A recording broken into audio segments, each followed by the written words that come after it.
é Walter Mendes, eu sou advogado, analista internacional, eu sou coordenador do curso de Relações Internacionais do UNBH, onde eu também leciono disciplinas em segurança internacional e considero importante discutir não só o recente acirramento das tensões na Península da Coreia, como também todo o equilíbrio daquela região, porque é uma região estratégica para o restante do mundo e os desdobramentos de tudo que acontece por ali podem ser sentidos por todo mundo. Então é sempre positivo a discussão de temas dessa natureza.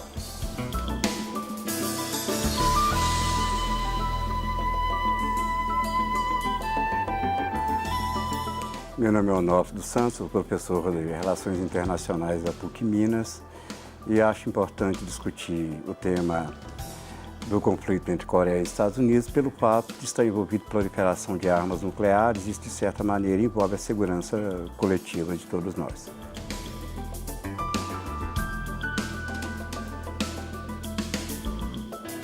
Sou Davidson Lopes, professor de Política Internacional e Comparada da UFMG e entendo que é de fundamental importância debater a Coreia do Norte, que se tornou uma espécie de novo espantalho da política internacional nos tempos atuais. Então é interessante que nós entendamos o que está em jogo nesse debate.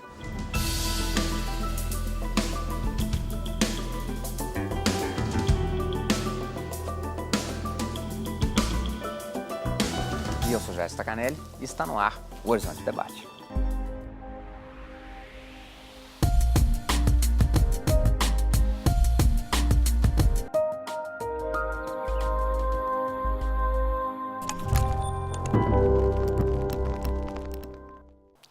Recentemente, a Coreia do Norte e os Estados Unidos entraram em conflito.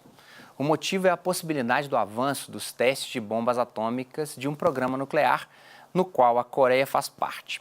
A tensão entre os países aumentou após a Coreia do Norte falhar em um teste de mísseis. Trump revidou e disse ter enviado uma armada muito poderosa para a Península Coreana. Quais as possíveis consequências desse conflito? Senhores, professor Onofre, o que podemos esperar desse conflito? Sim. Acredito que pouca coisa.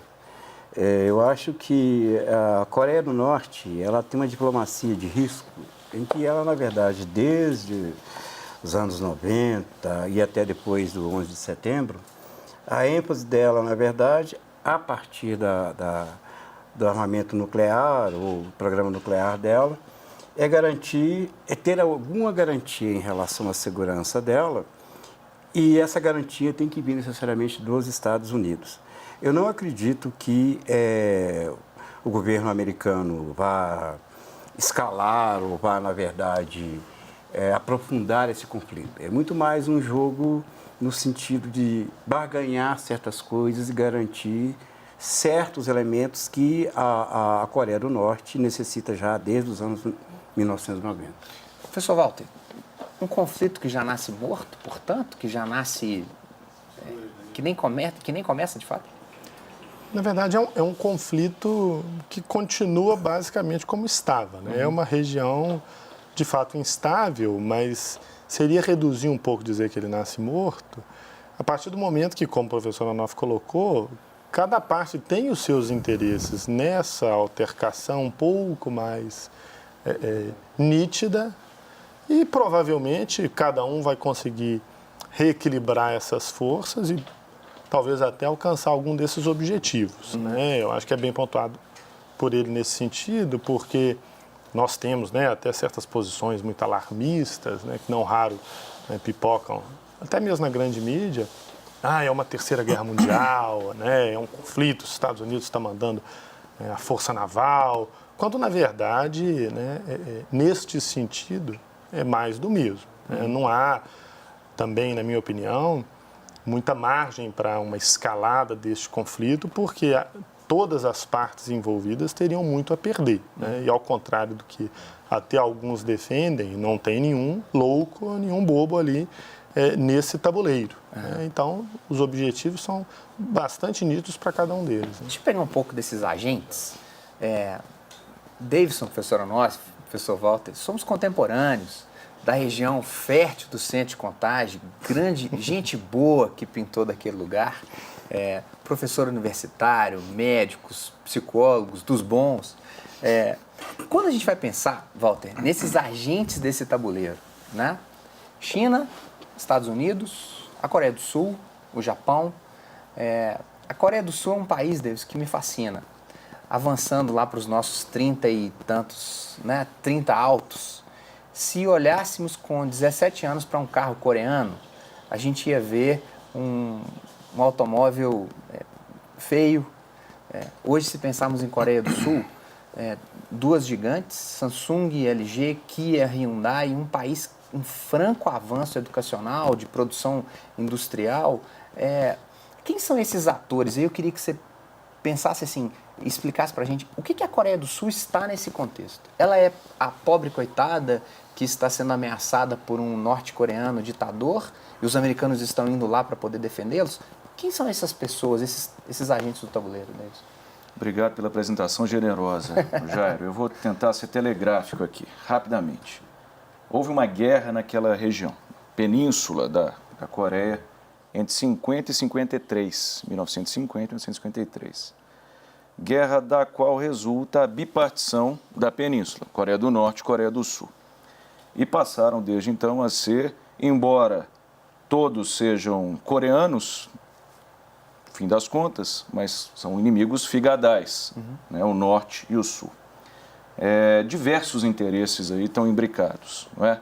Porque nesse processo de separação do Norte do Sul, de um lado esteve a União Soviética, do outro os Estados Unidos. De um lado esteve a China, de outro a Europa Ocidental.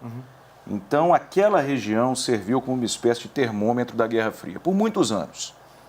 Então, dando um corte rápido já para os anos 90, existe uma legislação internacional que permite a apenas 5 países possuir arma nuclear: Estados Unidos, Reino Unido, França, China e Rússia. Acontece que, na prática, outros têm conseguido acesso a esses artefatos nucleares. A Coreia do Norte é um deles. Sim. Então, isso tem elevado a tensão na região e tem feito com que países como a Coreia do Sul, obviamente, por ser o país vizinho, mas o Japão, o arquipélago está ali do lado, muito próximo, a China, os Estados Unidos, estejam sempre muito atentos ao que se passa, né, naquela região, naquela parte do mundo. E, interessantemente, como você bem notou, a Coreia do Sul serviu como uma espécie de vitrine das virtudes do capitalismo, da democracia liberal. Teve muita injeção de dinheiro ali dos Estados Unidos. Teve uma espécie de plano Marshall para a Ásia, fim dos anos 40 e nos anos 50. Então, a Coreia do Sul se tornou um país desenvolvido, efetivamente. Todas essas marcas globais que você citou, um PIB per capita muito alto, um país desenvolvido, efetivamente. Ao passo que a Coreia do Norte, não. A Coreia do Norte é um país hoje que tem dificuldades para, por exemplo, fornecer alimento para a sua população. Né? É um país pobre, com dificuldades para se manter de pé. Então, acho que isso, resumidamente, muito rapidamente, dá um panorama da situação. Professor Onofre, quando eu perguntava sobre essa função de vítima da Coreia do Sul, o senhor verbalizou fisicamente de que não concordava. Queria que você estendesse um pouquinho, professor Onofre. Eu queria chamar a atenção antes para uma coisa. A divisão da Coreia, o Davidson, ela é resultado, na verdade, da Segunda Guerra. Porque, pela Conferência de Yalta, a divisão em Coreia do Norte e Coreia do Sul já foi resultado desse acordo da Conferência de Yalta. O que acontece? Aconteceu a mesma coisa que aconteceu com a Alemanha. Coreia do Norte ficou sobre influência soviética e Coreia do Sul sob influência norte-americana. O que aconteceu? Você tem a mesma coisa. Você tem a constituição de um regime pela União Soviética na Coreia do Norte e um regime democrático, capitalista, pelos Estados Unidos na Coreia do Sul. E o que parece, na verdade, aquela divisão do paralelo 38 é uma divisão, na verdade, que dividiu as duas coisas, como aconteceu no caso da... Por que eu estou dizendo essa questão da vítima? Porque, no meu entender, talvez, apesar de se dizer muito isso,